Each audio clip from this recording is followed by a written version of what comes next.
अहिंसा सत्यमक्रोधस्त्याग शान्तिरपैशुनम् दया भूतेष्वलो लुप्त्वम् मार्दवम् ह्रीरचापलम्। तो हम लास्ट टाइम हमने शुरू की थी, देवता और राक्षस हमारे ही अंदर होते हैं। हमें अपने आप को पहचानने की जरूरत है कि मैं राक्षस हूं, देवता हूं, मनुष्य हूं। देवता राक्षस कोई अलग अलग योनि या अलग अलग तरह के प्राणी नहीं है। तो क्या क्या गुण होते हैं जिससे हम राक्षस होते हैं, क्या क्या गुण होते हैं जिससे हम देवता होते हैं। पहले श्लोक में हमने जाना निडरता, मन की शुद्धि, ज्ञान में टिके रहना, देने की आदत या नेचर, मन का नियंत्रण, यज्ञ, स्वाध्याय, सेल्फ स्टडी, कष्ट सहने की आदत डालना, ये सब देवता प्रकृति के होते हैं।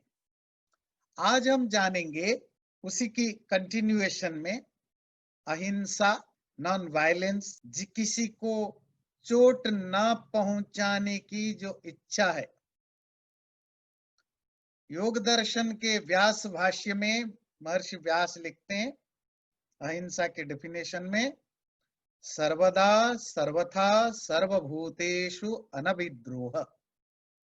किसी भी समय में, किसी भी परिस्थिति में, किसी भी कारण से किसी भी प्राणी के प्रति चोट न पहुंचाने की इच्छा रखना अहिंसा है। ध्यान रखिए, इच्छा रखना, अनभिद्रोह, द्रोहता, अंदर जो एनिमोसिटी है, हेट्रेड है, वो ना होना अहिंसा है।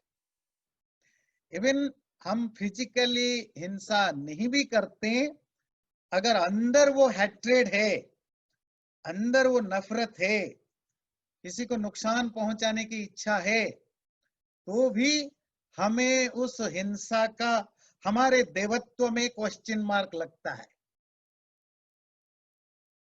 ध्यान दीजिए, मेरी पर्सनालिटी कैसी है वो उससे फर्क कम पड़ता है कि मैं एक्सटर्नली कैसे डील करता हूं। मेरे अंदर की क्या हालत है उससे मेरे ऊपर इम्पैक्ट पड़ता है। मैं कुछ भी नहीं कर रहा हूं पब्लिक में, सामने, पर अंदर, मेरे अंदर एजिटेशन चल रहा है, तो मैं तो दुखी रहूंगा ना। मैं ऊपर से कितना भी एक्टिव हूं, अगर अंदर से मैं कूल और काम और शांत हूं तो मैं खुश हूं। दूसरों को लग सकता है कि ये इतना काम करता है, बेचैन होगा, नहीं। पब्लिक में आप क्या करते हैं, एक्सटर्नली क्या करते हैं, बहुत हद तक इंटरनली आप क्या सोचते हैं उसका रिलेशनशिप नहीं होता है। मैं अंदर से चाहता हूं ये आदमी मुझे दिखाई ना दे, मुझे मिले ही नहीं, और हफ्ते में 3-4 वादे आदमी मिल जाता है, और जहां भी मिलता है मैं पूछता हूँ, हाय सर कैसे हो, सब बढ़िया है, आपको मिस कर रहा था, दिखाई नहीं दे रहे। कैसे पता लगाओगे कि अंदर क्या चल रहा है? अंदर आप बेचैन हो, ये आदमी क्यों दिख जाता है, आप उसे पसंद नहीं करते हो। तो मैटर सारा अंदर का है। देवत्व और असुरत्व भी अंदर की बात है, बाहर सिर्फ रिफ्लेक्शन होता है। पहले जमाने में थोड़ा लोग एक्सप्रेसिव होते थे, जो अंदर था वो बाहर था। आजकल हम थोड़े ज्यादा डिप्लोमेटिक हैं, जिसका नाम है सिविलिटी, सभ्यता। ये सभ्यता हमें डिप्लोमेसी सिखाती है और कुछ नहीं सिखाता है। डिप्लोमेसी मतलब अंदर से तुम्हारा जो भी चले, ऊपर से बिल्कुल बढ़िया दिखे, चिकना दिखे। अंदर कितना भी टूटा फूटा घर हो, बाहर बिल्कुल चुना सफेदी बढ़िया होनी चाहिए। दैट इज सिविलिटी, सभ्यता। अंदर में आपको कितना भी नफरत करूं, पसंद ना करूं, दिखना चाहिए। बहुत लोग तो इतना ज्यादा स्माइलिंग करते हैं कि पता लग जाता है यार ड्रामा करता है, ड्रामा करती है, पर उनको समझ में नहीं आता है। और कुछ लोगों ने तो ऐसी आदत बना ली है आर्टिफिशियल लाइफ जीने का, 24 घंटे मुंह फुला खुश हंसी दिखाते रहते हैं। और बच्चा भी समझ जाएगा, बड़ों तो छोड़िए, कि ये हंसी में कोई नेचुरलपन नहीं, अपनापन नहीं है, कोई खुशी नहीं है। पर क्या करें, माइंड इस तरह का ट्रेंड हो चुका है। तो हिंसा हम नहीं करते फिजिकली, इसका अर्थ ये नहीं है कि हम अंदर से हिंसा नहीं रखते। तो व्यास भाष्य कहता है योग दर्शन का, मन में जो तुम्हारे विचार आते हैं दूसरे को नुकसान करने का, वो हिंसा है। वो तुम्हें इफेक्ट करता है, तुम्हारे ऊपर उसका प्रभाव पड़ता है। तुम फिजिकली करो न करो, करो उसका इम्पैक्ट पड़ेगा, पर उसका इम्पैक्ट आपको सोशली पड़ेगा। पुलिस पकड़ लेगी, बांध के ले जाएगी, कोर्ट में जाओगे, वो सब चीजें होगा। पर अगर आप नहीं करते हो सोशली, ऐसा कुछ नहीं होगा। पर तुम्हारा अंदर अगर चल रहा हो मारने की इच्छा, नफरत की इच्छा, वो और किसी रूप में निकलेगा। तो हिंसा का अर्थ है मन, वचन और कर्मों से, किसी भी रूप से दूसरे के प्रति नुकसान करने की इच्छा रखना। और अहिंसा ठीक इसका अपोजिट है। दूसरे को चोट, हानि या नुकसान पहुंचाने की इच्छा न रखना, मन से, वचन से और कर्मों से। पब्लिक परसेप्शन क्या है?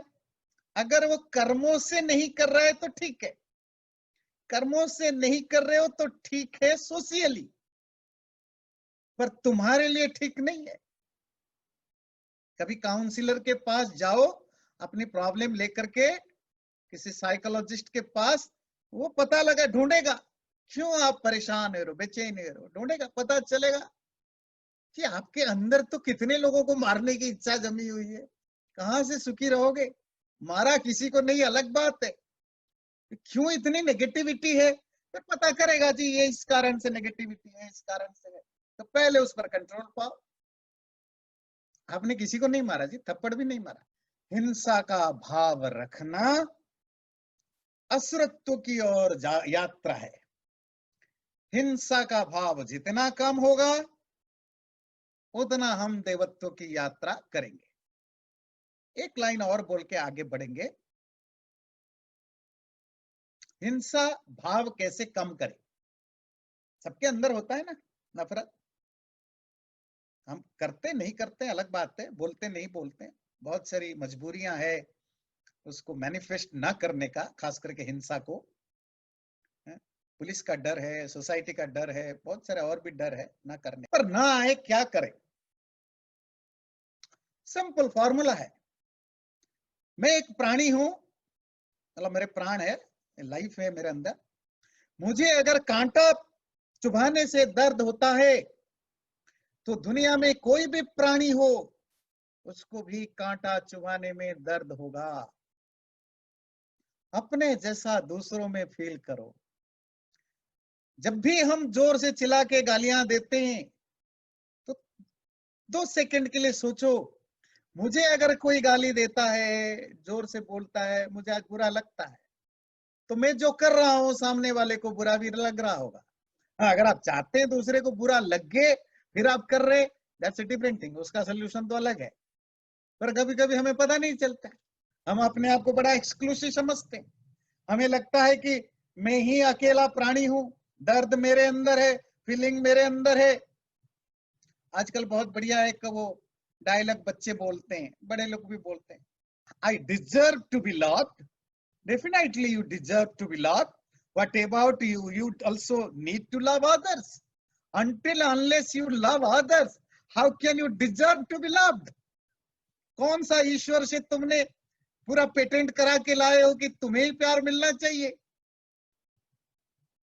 I don't deserve this type of behavior. Definitely you don't deserve. You should not also behave the way you are behaving with others. वो वाली पार्ट हम भूल जाते हैं कि भाई तुम दूसरों से जो एक्सपेक्ट करते हो, क्या वही व्यवहार तुम दूसरों से करते हो? नहीं करते हो तो don't expect, don't say that I deserve this this this this. हमारी प्रॉब्लम क्या है? हम अपने आप को एक्सक्लूसिव समझते हैं। मुझे अगर मारने से दर्द होता है, दूसरे को भी मैं मारूं उसको दर्द होगा। मुझे कोई काटे तो दर्द होता है, जिन प्राणियों को हम मारते हैं वह हमारे कारण मारे जाते हैं, उनको भी मारा जाए तो भी दर्द होता है। हमें कोई ट्रक में बांध के ले जाए, हमें तकलीफ होता है, तो गाय बकरी भेड़ इनको भी कोई ट्रक में बांध के ले जाए उनको भी दर्द होता होगा। The moment we start to feel the pain, we get it. जब हम उस फीलिंग को दूसरों में देखने लगते हैं, अब कैसे हिंसा करोगे भाई? होगा ही नहीं। सिंपल ट्रिक है, अपना जैसा दूसरों में देखने लगो, हिंसा मिनिमाइज हो जाएगा। मन में विचार आए पहले क्षण में तो भी थोड़ी देर में वो शांत हो जाएगा।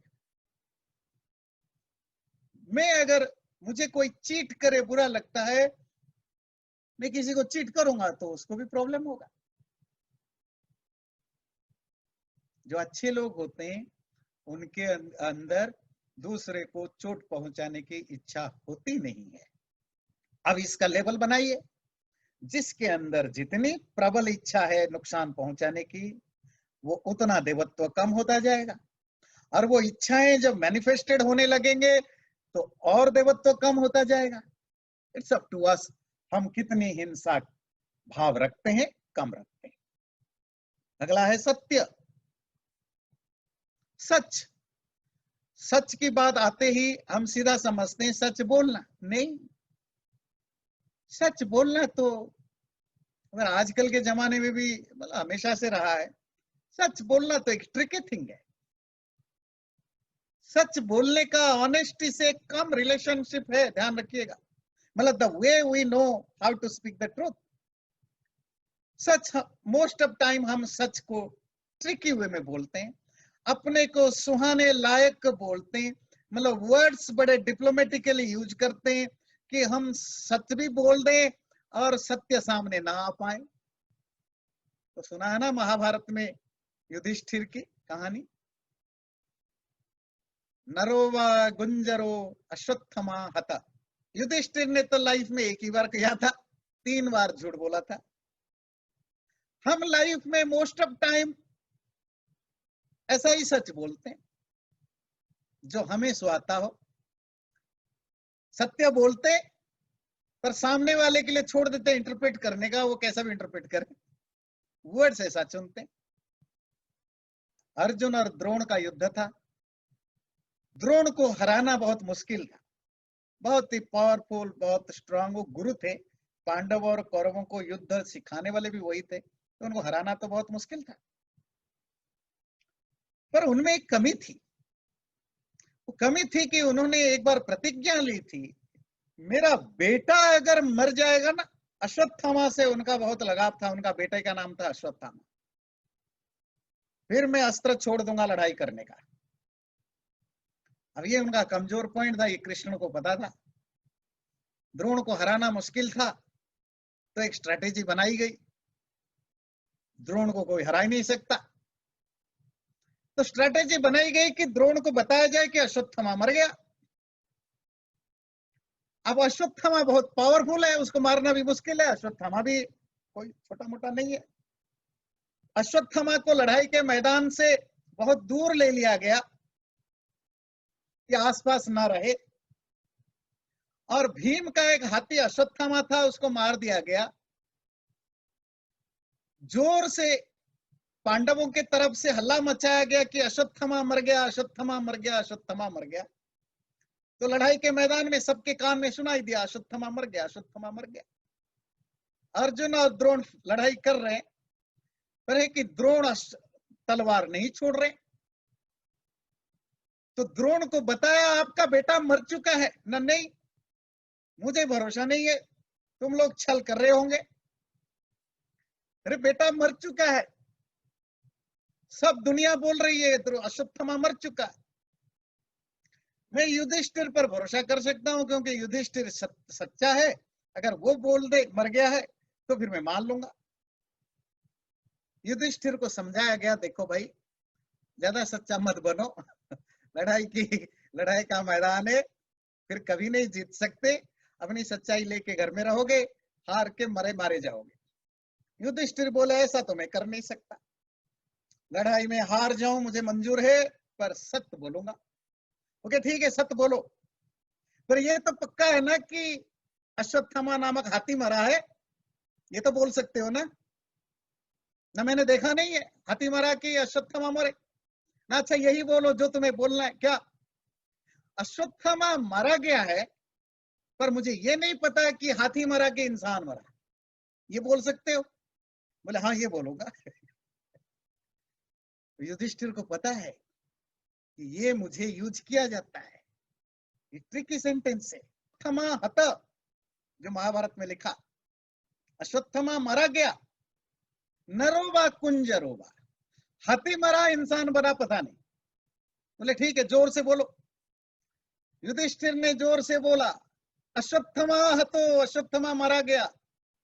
नरोवा कुंजर जो बोलने लगे, कृष्ण ने पहले से तैयारी कर रखी, बोले जोर जोर से शंख फूंक लेना। तो जोर से शंख फूंका, सुनाई नहीं दिया द्रोण को आगे क्या बोला। उतना काफी था, द्रोणों ने हथियार छोड़ दिया, अर्जुन ने लड़ाई करके शिखंडी को आगे रखा गया और शिखंडी के बाण से द्रोण मरे। कहने का भाव है ये जो युधिष्ठिर की ट्रिकी ट्रूथ है, ये हम डे टू डे लाइफ में करते हैं। सत्य उसका नाम नहीं है, आप क्या बोलते हो। सत्य का डेफिनेशन है जब आपका मन में जो विचार आ रहा है, वाणी जो आप बोल रहे हो, कर्म जो कर रहे हो, तीनों में अगर कोई मैचिंग है, जब तीनों में एक जैसापन होता है तो वो सत्य होता है। मुश्किल है डेफिनेटली, पर जिसके अंदर जितना मन वचन और कर्मों की समानता होगी उतना वो देवत्व के करीब होगा, जितना कम होगा वो इतना असुरत्व के करीब होगा। मत पूछना कि देखो आजकल के जमाने में कैसे सच बोल के रहेंगे, किसने नहीं बोला कि सच बोले।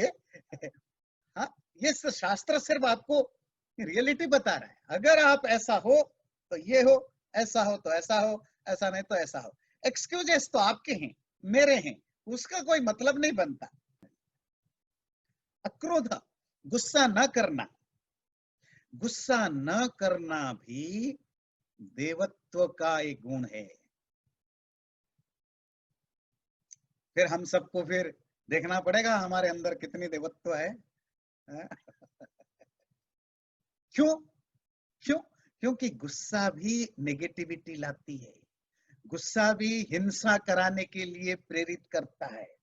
हमारे लाइफ में ज्यादातर जो गलत काम हम करते हैं उसमें से जो 3-4 बेसिक कारण है, लोभ, लालच, गुस्सा, डिल्यूजन, लस्ट, ये सब चीजें होते हैं जो हमारे से गलत काम कराने के लिए मजबूर करते हैं। उनमें गुस्सा भी एक ही है। और डे टू डे लाइफ में भी देखिए, जब गुस्सा करते हैं तो कितनी हमारे से गलतियां होती हैं, क्या क्या चीजें हम करते हैं जो नॉर्मल लाइफ में हम होते नहीं, वो सब हम इसमें हम दिखाई देता है गुस्सा पर। जब गुस्सा शांत हो जाता है तो हम पछताते हैं, क्योंकि गुस्सा एक तरह के, केवल गुस्सा नहीं, ये जो 4-5 चीजें हैं ना, लोभ, लालच, मोह, डिल्यूजन, काम, लस्ट, क्रोध, गुस्सा, ये सब चीजें हमारी विजडम को, हमारे डिस्क्रिमिनेटिव पावर को, हमारी बुद्धि को ये लॉक कर देते हैं।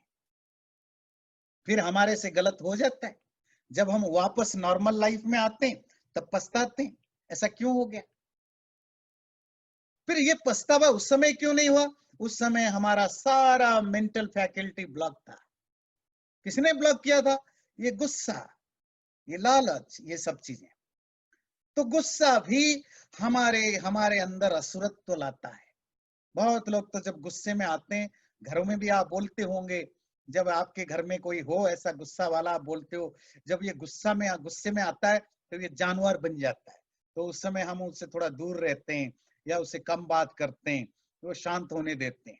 बहुत लोग गुस्से, जानवर नहीं बनता, ध्यान दीजिएगा, जानवर खराब नहीं होते हैं, जानवर तो अपने नेचर के हिसाब से चलते हैं, असुर हो जाता है, राक्षस हो जाता है।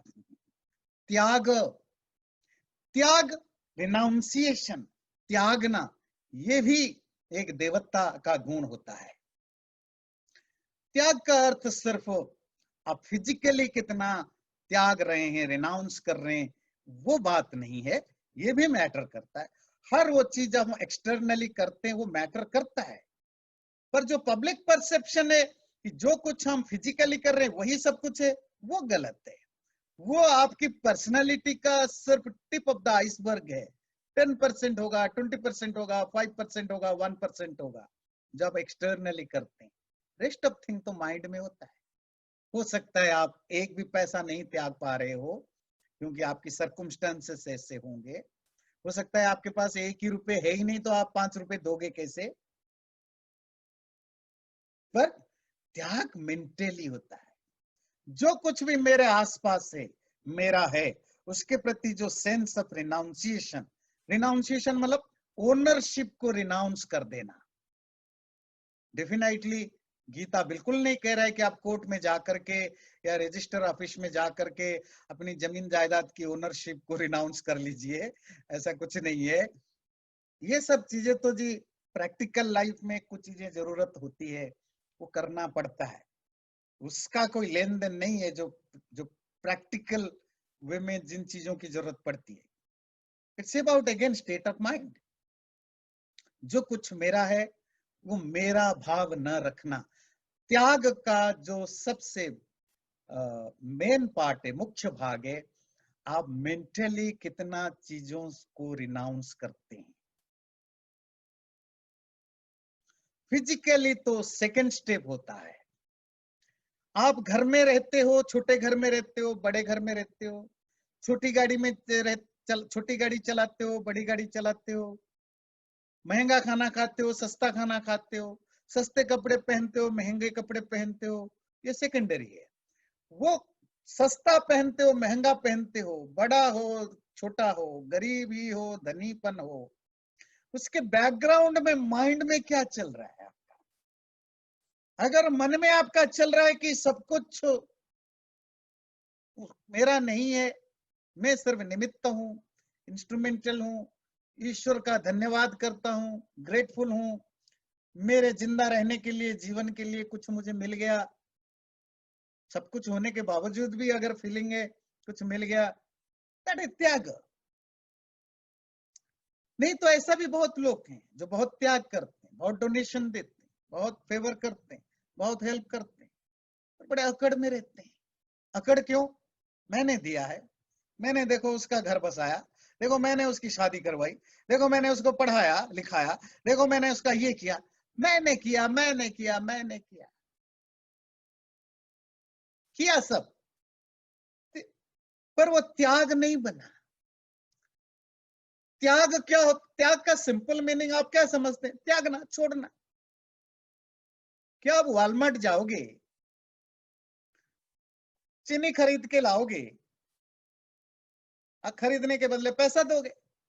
क्या आप कभी बोलते हो कि मैंने वॉलमार्ट में त्याग करके आया? रेस्टोरेंट में खाना खाते हो, पैसा देते हो, बोल के आते हो कि मैंने पैसा त्याग किया? क्यों नहीं बोलते हो? क्योंकि पैसे के बदले आप कुछ ले रहे हो।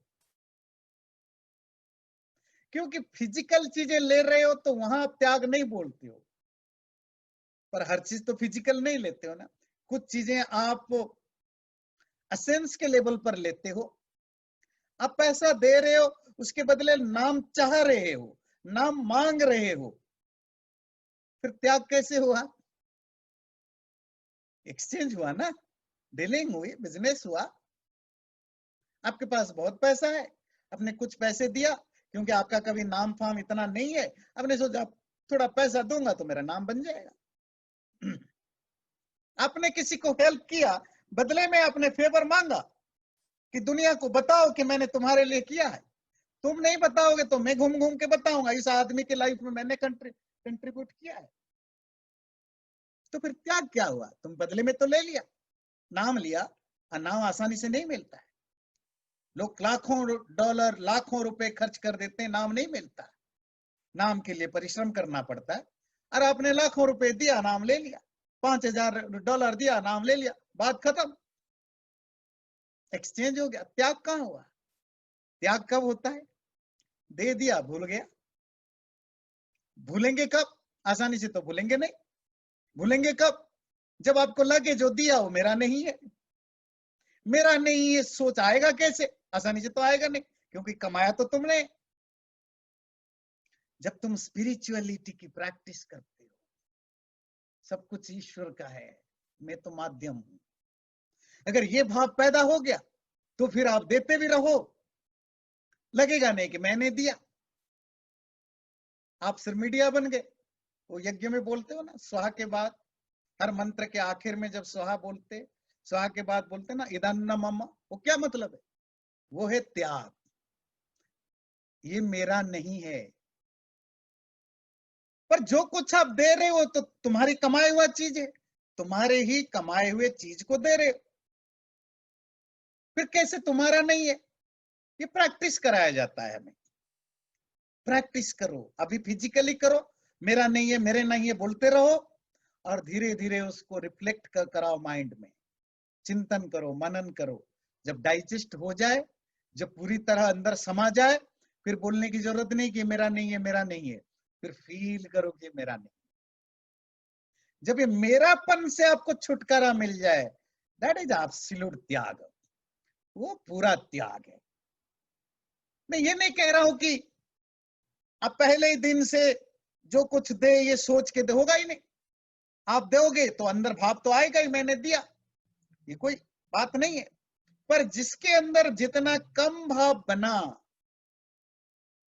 मेरा नहीं है, मैं नहीं हूं, मैं नहीं दे रहा हूं, जितना मेपन कम आया, उतना देवत्व ज्यादा है।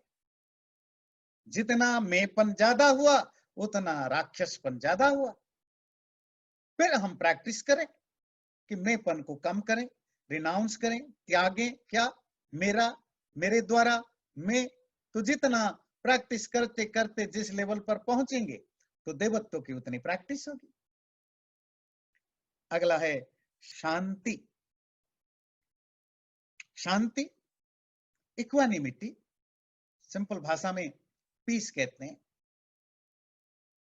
शांति कैसे आती है? मन में कोई दुख ना हो। देखिए, शांति एक नेगेटिव वर्ड है, और उसका पॉजिटिव होता है स्वस्ति। स्वस्ति मतलब कल्याण हो, अच्छा हो, पॉजिटिव हो, अच्छा चीज हो। शांति, दुख ना हो, परेशानी ना हो, कष्ट ना हो, नेगेशन। समझ में आई?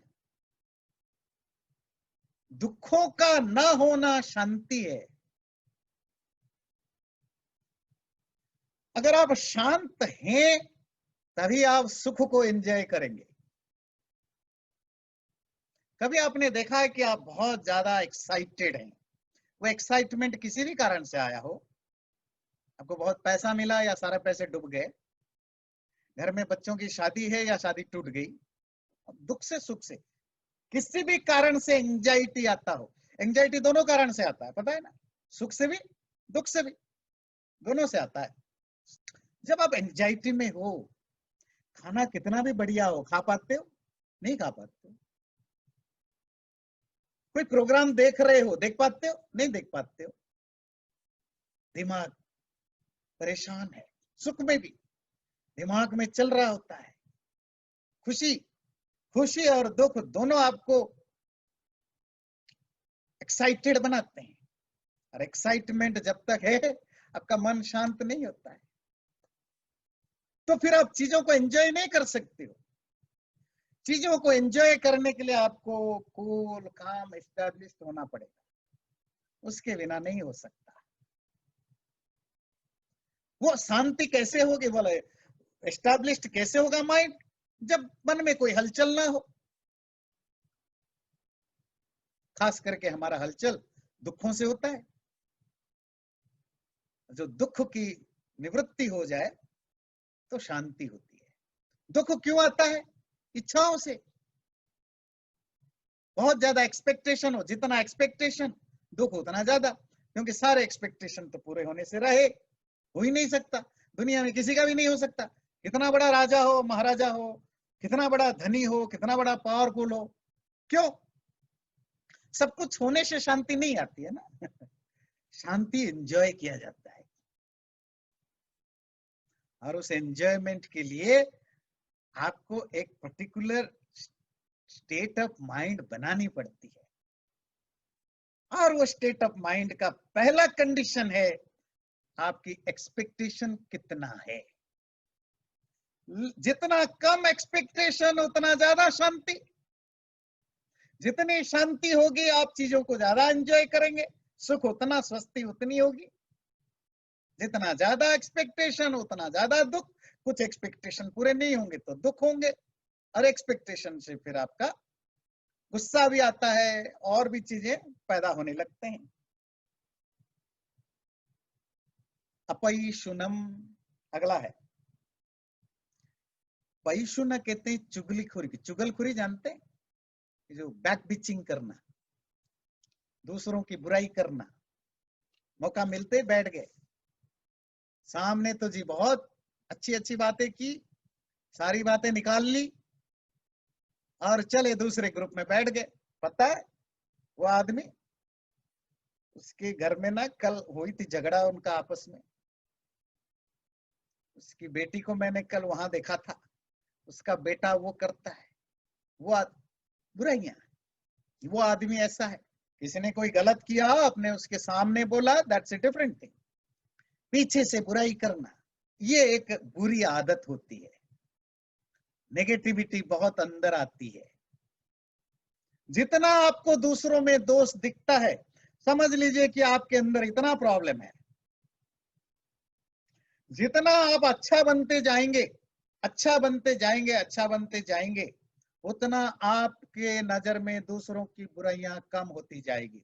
इवन जो संत महात्मा लोग होते हैं, मैं जेन्युइन संत महात्मा की बात कर रहा हूँ, जिनको आप कह सकते हैं देवता टाइप के लोग, देवता, वो अपने शत्रुओं में भी बुराई कम ढूंढ पाते हैं। राम रावण का युद्ध हुआ,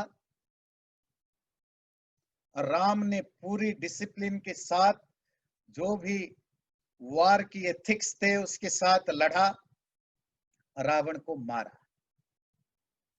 रावण बाणों से घायल होकर के पड़ा हुआ है। राम हाथ जोड़ के उसको नमस्ते करते हैं, उसके पास जाते हैं, उसकी रेस्पेक्टफुली उससे बात करते हैं। विभीषण कहता है, लक्ष्मण कहता है, ये शत्रु है, बदमाश है, इसको क्यों आप रेस्पेक्ट दे रहे हो? ये आपकी पत्नी को उड़ा लिया था, आपके साथ कितना खराब व्यवहार किया, कितना इंडिसेंट बिहेव किया, कितना बुरा भला कहा। राम कहते हैं, देखो वो शत्रु था मेरा, क्योंकि मेरे साथ कुछ गलत किया था, और जब मर गया दुश्मनी खत्म, उसको उतना ही रेस्पेक्ट दो। ये भी इंसान है, ये विद्वान है, वेदों का ज्ञानी है। राम ने बोला लक्ष्मण को, विभीषण को, बैठो उसके पास, उसके मरने से पहले जितना ज्ञान ले सकते हो ले जाओ। रावण पढ़ा लिखा है, बहुत ज्ञानी है, प्रैक्टिस में नहीं लाया अलग बात है, पर उससे ज्ञान लो। लोग आश्चर्य हुए, ये कैसा शत्रुता है। जब आपको शत्रु में भी दोष दिखने ना लगे तो समझ लेना कि आप देवता हो गए। इसीलिए राम देवता है। लक्ष्मण देवता नहीं बन पाया, विभीषण नहीं बन पाया। बात समझिएगा, शत्रु होने पर भी, आपका शत्रु क्यों है, कुछ आपका नुकसान किया है, और आप उसके लिए आप फाइट कर रहे हो, वार कर रहे हो, दैट्स ओके, पर उसी पर्टिकुलर चीज के लिए। बाकी चीजों से आप क्यों उसकी बुरा भला कहोगे? जितना हमारे अंदर असुरत्व बढ़ेगा, उतना हम दूसरों की बुराई करेंगे। और मजेदार बात देखिए, बहुत लोग हैं जी, आपको पता है सबसे ज्यादा बुराई वो किसकी करते? अपने दोस्तों की पीछे करते, अपने रिश्तेदारों की। बहुत ऐसे भी नासमझ लोग हैं जो अपने पति या पत्नी की बुराइयां भी कर लेते हैं दूसरों के सामने। क्यों करते हैं? आपको लगता है उनको कुछ फायदा होता है? नहीं, नेचर है, असुर वाला नेचर है और कुछ नहीं। कुछ नहीं मिलने वाला इससे, उल्टा उनको नुकसान भी होता है। वो जानते हैं उसे हमें नुकसान हो रहा है। जो करता है उसको भी पता है इससे कुछ फायदा नहीं है, बैक बिचिंग से उल्टा नुकसान होता है। पर क्या करें, आदत पड़ी हुई है और कुछ नहीं। इसे छुटकारा पाने का रास्ता क्या है कि आप अपने अंदर अवेयरनेस रखो। अगर आपको पता लग गया कि ये बुरी चीज है, कॉन्शियस रहो। जब भी मुंह से निकले बुराई, सावधान हो जाओ, अच्छा मैं गलत करने जा रहा हूं। 2 लाइन निकल गई हो तो हो गई, आगे को रोक दो। शुरू शुरू में 5 लाइन निकल गई तो कोई नहीं, छठे वाक्यों को रोक दो। अवेयरनेस जरूरी है, याद रखो ये बुरा है, बुरा है, बुरा है, बुरा है। जब भी ऐसा निकले कंट्रोल करें। मोस्ट ऑफ टाइम हम जो गलत काम करते हैं वो हमें हमारे अनजाने में हो जाता है, वो आदत पड़ चुकी होती है, सेकंड नेचर हो चुका होता है, नेचर में कन्वर्ट हो चुका होता है। दया भूतेषु, प्राणियों में दया करना। ध्यान दीजिएगा, शब्द है प्राणियों में दया करना।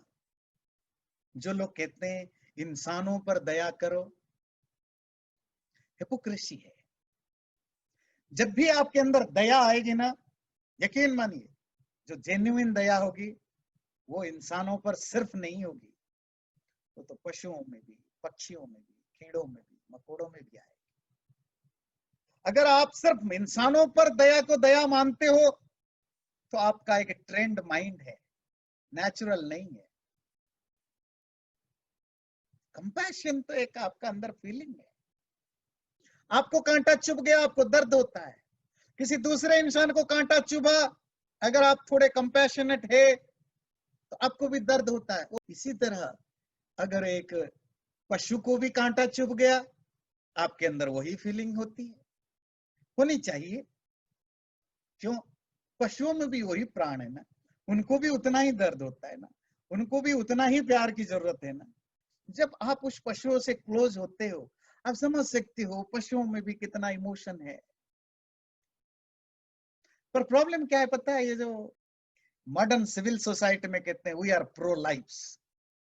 क्या अगर आप किसी ने कुत्ते को मार दिया तो रोड पर लोग जाम हो जाएंगे, इसको जेल भेजो, प्रो लाइफ हूं। और ये कब बोल रहा होता है पता है? डाइनिंग टेबल में प्लेट में एक एक जानवर रखा हुआ होता है, उबला हुआ। उस प्लेट में उबले हुए जानवर को खाते हुए वो बोलता है I am a pro life person. ये है आयरनी जी। तुम्हारे प्लेट में एनिमल है तब तब दया नहीं है, पर सामने किसी ने कुत्ते को पीट दिया तो तुम्हें लगता है कि ये तो पाप हो गया। देखिए कितनी हिपोक्रेसी है सिविल सोसाइटी की। दया एक यूनिवर्सल फीलिंग है जो इंसानों के लिए सिर्फ नहीं होती है। हर वो प्राणी जिसमें भी प्राण है उसको भी दर्द होता है, उसका भी इमोशंस है। इसको फील करना, मानना, रियलाइज करना, और जब रियलाइज हो जाए उसके अकॉर्डिंग आपका माइंड बन जाता है, तो जो कुछ आप करोगे वो दया होगी। इधर उधर से सुन के, पढ़ के, माइंड को ट्रेंड करके पर्टिकुलर लोगों के प्रति दया, किसी के प्रति नहीं दिखाना, वो तो पार्शियल है। दया दूसरों के प्रति, प्राणियों के प्रति कंपैशनेट भाव रखना, जिसमें जितनी दया उतना देवत्व, जितना कम उतना असुरत्व। अलोलुप्त लोलुप्त्वम, लोलुप्ता, लोलुप्ता ग्रीडीनेस, लालच। अलोलुपत्वम, जहां ग्रीडीनेस नहीं है, ये देवत्व का लक्षण है। क्यों लालच? क्योंकि लालच ही इंसान को गुस्से की तरह बहुत सारे बुराइयों में धकेलता है। जरूरत से ज्यादा पाने की इच्छा, पहला। जितना मेरी एबिलिटी है, जितनी मेरे अंदर पोटेंशियल है, एबिलिटी है, उससे ज्यादा पाने की इच्छा। जितना मैं डिजर्व करता हूं उससे ज्यादा पाने की इच्छा, ये सब लालच के कैटेगरी में आते हैं। मैं जितना डिजर्व करता हूं उससे ज्यादा पाने की इच्छा, जितना मेरी जरूरत है उससे ज्यादा पाने की इच्छा, जितनी मेरी एबिलिटी है उससे ज्यादा पाने की इच्छा, लालच होता है। लालच का नुकसान क्या होता है? वो आपको बिजी रखता है, एंगेज्ड रखता है। हर लालच दूसरों को नुकसान पहुंचाने के लिए नहीं होता है ना। बहुत सारे लालची लोग हैं, मान लीजिए कोई पैसे का लालची है, तो पैसा कमाता रहता है, 18 घंटे काम करता है, दिन रात 24 घंटे काम करता है। क्यों? पैसा चाहिए, पैसा चाहिए, पैसा चाहिए। क्या जरूरत है? जरूरत नहीं, जरूरत से ज्यादा करता है। वो किसी का नुकसान नहीं किया, वो मेहनत पर खुद का नुकसान किया। वो अपने आप को इतना बिजी कर दिया, लाइफ में और कुछ नहीं कर पाया। कुछ मतलब एक ह्यूमन बीइंग के नाते उसका कोई रोल नहीं रहा। क्यों? लालच आपको ट्रैप करता है, बिजी कर देता है, और कुछ नहीं कर सकते। ये तो मैं उन लोगों की बात कर रहा हूं जो लालच में भी थोड़ा ठीक ठाक है। बाकी मोस्ट ऑफ टाइम हमारा लालच हमें बुरे काम करने के लिए मजबूर करता है। आदमी करप्ट होता है लालच के कारण। कोई भी करप्ट इंसान है, देखिए, वो करप्ट इसीलिए नहीं कि उसका नीड था, उसको जरूरत था, वो भूख में मर रहा था, बीमारी की दवाई चाहिए थी, नहीं। सब लालच के कारण करप्शन करते हैं, गलत काम करते हैं। हिंसा भी लालच के कारण होता है। हम जो पशु पक्षियों के मारते हैं, उसके बहुत सारे रीजन है। उसमें एक रीजन है लालच, खाने की लालच, स्वाद का लालच। ऐसे लालच भी हमसे बहुत बुरा काम करवाता है, इंक्लूडिंग हिंसा। इसलिए जितना कम लालच होगा उतना देवत्व के करीब है, जितना ज्यादा लालच होगा उतना असुरत्व के करीब है। मार्दवम, मृदुता, कोमलता, सॉफ्टनेस। पिछले बार हमने एक वर्ड पढ़ा था रिजुता, आर्जवम, स्ट्रेटनेस, सीधापन। आज का वर्ड है मार्दवम, मृदुता, कोमलता, सॉफ्टनेस। सॉफ्टनेस कहां? अगेन शुरुआत तो माइंड में होगा। मन कोमल हो, कोमल। दूसरों की दुख में आप भी दुखी हो रहे हैं। दूसरों के खुशी में आप भी खुश फील कर रहे हैं। कोई रोता है तो आपको भी लगता है। कोमलता, क्योंकि सॉफ्ट हार्ट होता है। आपकी कोमलता नष्ट कब होती है? हर व्यक्ति में पैदाइशी कोमलता होती है। हम सब जब बच्चे थे बहुत सेंसिटिव थे, बहुत सॉफ्ट नेचर के थे। किसी में कम था, किसी में बहुत था। बचपन में भी अलग अलग होता है, क्योंकि प्रारब्ध के कारण, पर सोशल एटमॉस्फेयर के कारण, डायरेक्ट इनडायरेक्ट ट्रेनिंग के कारण हम अंदर से हार्ड बनते जाते हैं। दूसरों के दुखों को कम फील कर पाते हैं, दूसरों के इमोशन को कम फील कर पाते हैं। फिर हमारे व्यवहार में वो झलकने लगता है।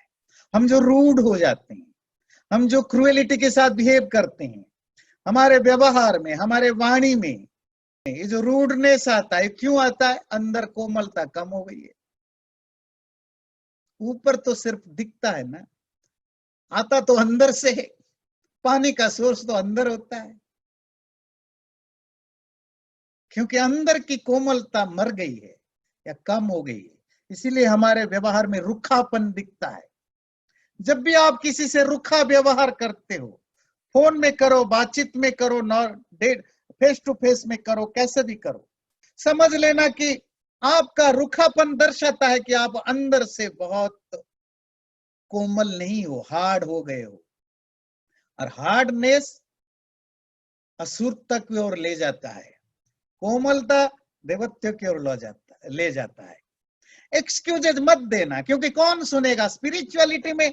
किसको सुनाओगे एक्सक्यूजेस? ईश्वर को सुनाओगे, नेचर को सुनाओगे, लॉ ऑफ ग्रेविटी को जाकर बताओगे कि देखो मैं गिरना नहीं चाहता हूं, क्यों नहीं गिरना चाहता हूं? लॉ ऑफ ग्रेविटी थोड़ी सुनने वाला, वो तो लॉ है। हाँ सुनाओ, अपने लोगों को सुना सकते हो, लोग बेचारे क्या करेंगे? ये सब जो डिस्कस हम कर रहे हैं ये नेचर है, ये लॉ ऑफ नेचर है, और इसके साथ कॉन्सिक्वेंसेस जुड़े हुए हैं। आपकी अच्छाई का, बुराई का, सुख का, दुख का, आनंद का, ये सब जुड़ा हुआ है। एक्सक्यूजेस सिर्फ खुद को समझाने के लिए होता है और दूसरों को समझाने के लिए होता है। मत देना, नहीं है तो नहीं है, एक्सेप्ट करो।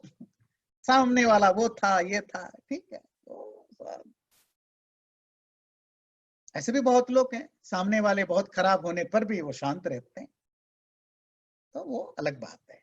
तो कोमलता, दिल की कोमलता, मन की कोमलता से आपके व्यवहार में भी वो कोमलपन आता है। री, अब ये एक मजेदार चीज है जी। री का मतलब होता है शेम, लज्जा। ध्यान दीजिए, ये जो लज्जा है ना, शर्म करना, आजकल सिविल सोसाइटी में हम बच्चों को ट्रेनिंग देते हैं, क्या? शर्माना छोड़ दो, लजाना छोड़ दो, तो फिर बच्चे आगे जाकर शेमलेस हो जाते हैं। ये जो शेम है, ये ईश्वर का दिया हुआ एक ब्रेक है, रेगुलेटर है, नेचुरली हमारे अंदर आता है। कब? बुरा काम करने से अपने को रोकता है, मैं नहीं करूंगा, मैं नहीं झूठ बोलूंगा। मैं उस शर्म की बात नहीं कह रहा हूं कि आपको स्टेज जाने में डर लगता है, बोलने में डर लगता है, गाने में डर लगता है। हर चीज का दो यूज होता है ना, आप अच्छी चीज को बुरा यूज करते हो, बुरे चीज को अच्छे यूज, कुछ भी कर सकते हो। तो शेम का, लज्जा का भी दोनों यूज है। लज्जा का बैड यूज क्या है? कोई अच्छी चीजें सीखने में जब आप शर्माते हो, अच्छी चीजें करने में जब आप शर्माते हो, आपको गाना आता है, गाना गाने में शर्माते हो, आपको बोलना आता है, बोलने में शर्माते हो, जो भी है अच्छे काम करने में शर्माना, ये शर्म का बैड यूज है। पर शर्म तो ईश्वर का दिया हुआ एक फीलिंग है हमारे अंदर, और ये शर्म आपको देवत्व की ओर ले जाने का हेल्प करता है। क्यों? चोरी करने से शर्म आना चाहिए, बुरा कर्म करने से शर्म आना चाहिए, लोगों के साथ खराब व्यवहार करते समय शर्म आना चाहिए, बड़ों के साथ बदतमीजी करने से शर्म आना चाहिए। गांव में सिखाते हैं, शर्म नहीं आता है, बड़ों से बदतमीजी करते हो, आना चाहिए, आना चाहिए। बड़ा नहीं, किसी से भी बदतमीजी करो तो शर्म आना चाहिए। अगर आ जाए, यकीन मानिए, अगर बदतमीजी करते समय शर्म आ जाए तो आप देवत्व की करीब होते जाएंगे। ना आए, आप बदतमीज बनते जाएंगे और रूड बनते जाएंगे और मिसबिहेव करते जाएंगे, अब अब्यूसिव होते जाएंगे, लाइसेंस मिलता जाएगा, बाहर से लाइसेंस नहीं, अंदर से। शर्म हमें रोकता है बुरा काम करने से, लोगों को बुरा ट्रीट करने से, लोगों के साथ बुरा व्यवहार करने से हमें रोकता है। उसको और नर्चर करने की जरूरत है, बच्चों को भी सिखाने की जरूरत है कि ऐसे ऐसे चीजों में शर्म करना। जब भी हम बच्चों को सिखाते हैं ना, शर्म मत करो, उनको हमेशा डिस्क्रिमिनेटिव वे में सिखाइए कि शर्म कहां नहीं करना और कहां करना। जब आप एब्सोल्युटली सिखा देते हो कि शर्म मत करो, वो उसको 100% बेशर्म होता जाएगा और वो उसको राक्षस बना सकता है। शर्म में गुण है, उसको ठीक से यूज करो तो देवत्व की प्राप्ति, बहुत बुरे काम से रोकता है। अचापलम, चापलता का अर्थ होता है फ्रिकल माइंड, एक जगह टिकता नहीं है। और यहां वो जो चपलता, ये माइंड के बारे में है।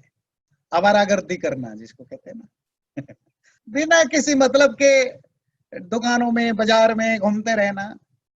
माइंड ऐसा ही होता है, माइंड बाय नेचर आवारा होता है। और अगर आपने अपने माइंड को आवारा बना दिया, कंट्रोल नहीं किया, पर्पसफुल नहीं बनाया, गोलफुल नहीं बनाया, फिर तो आपके लाइफ में आप कुछ भी करोगे, क्या भी करोगे, केयरलेस होते जाओगे। जब आप केयरलेस होते जाते हो, सिली होते जाते हो, फिर आप शालो थिंग्स करते जाते हो, लाइट हार्टेड होते हो। देखिए लाइट हार्टेड या शालो होने का क्या रिजल्ट होता है। बहुत सारे टीनेज के बच्चे जानवरों को तड़पाते हैं एंजॉय करने के लिए, लाइट हार्टेडनेस है। उनको बोलो अरे कुत्ते को क्यों तंग कर रहे हो, मजाक उड़ाते हैं। They don't take it seriously, वो चीजों की वैल्यू को नहीं समझते। माइंड ऐसा ही है, लाइफ में चीजों को, कुछ चीजों को सीरियसली लेना, कुछ चीजों को जरूर लाइटली लेना, डेफिनेटली, क्योंकि अगर हर चीज को सीरियसली लोगे तो भी असुर बन जाओगे। किसी ने कुछ कह दिया, दिमाग में बैठाया 4 दिन तक नहीं, तो पर्पसलेसली कुछ भी उठपटांग जो मिले खाया, जो मिले गया, तो आपके नेचर में, माइंड में, आपके एक्टिविटीज में फिर वो गलत चीजें होने लगते हैं। आपको पता ही नहीं लगता है कि आपको गलत संग में पड़ गए। पता नहीं कब आपने शराब का आदत बन गया, ड्रग्स। ये जो ड्रग शराब की आदत कैसे बनती है, उसके बहुत सारे रीजन है। एक रीजन उनमें ये भी है, बस ट्राई करने के चक्कर में क्या रखा है, चलो एक बार ट्राई कर ही लेते हैं, लाइट हार्टेड। बुरा काम भी हम ऐसे ही करते हैं। बहुत सारे चीजें हमें पता चला, बहुत सारे जो शार्प शूटर होते हैं, माफियाज होते हैं, उनके अंदर कोई कमी नहीं थी। बस ये कि वो बचपन से थोड़े आवारा टाइप के थे, हर चीज को सीरियसली नहीं लेते थे, कुछ भी कर लेते थे। किसी ने बोला चलो इस चूहा को मार डालो तो मार डाला, ठीक है, क्या फर्क पड़ता है। ये कर लो, किसी का टांग खींच लो तो खींच लिया, किसी बुढ़े आदमी का लाठी खींच लिया तो खींच लिया। मजाक के लिए करते थे, पर क्या हुआ, वो मजाक धीरे धीरे अंदर की शार्पनेस को खत्म करता गया, अंदर की डिस्क्रिमिनेटिव पावर को खत्म करता गया। आपको पता ही नहीं चला, अंदर से अब राक्षस बनते गए, बनते गए, बनते गए, बनते गए, और बहुत बढ़िया माफिया बन गए, शूटर बन गए, और क्या क्या बन गए। ये बहुत इंपॉर्टेंट है कि लाइफ में हर चीज को, मतलब माइंड को इतना खुला लगाम छोड़ के नहीं छोड़ना, उससे देवत्व की कमी आती है। तो आज हमने सेकंड श्लोक में कुछ और शब्दों को लिया। ये बहुत, एक एक शब्द बहुत पावरफुल हैं लाइफ को समझने के लिए और लाइफ में चेंजेस लाने के लिए।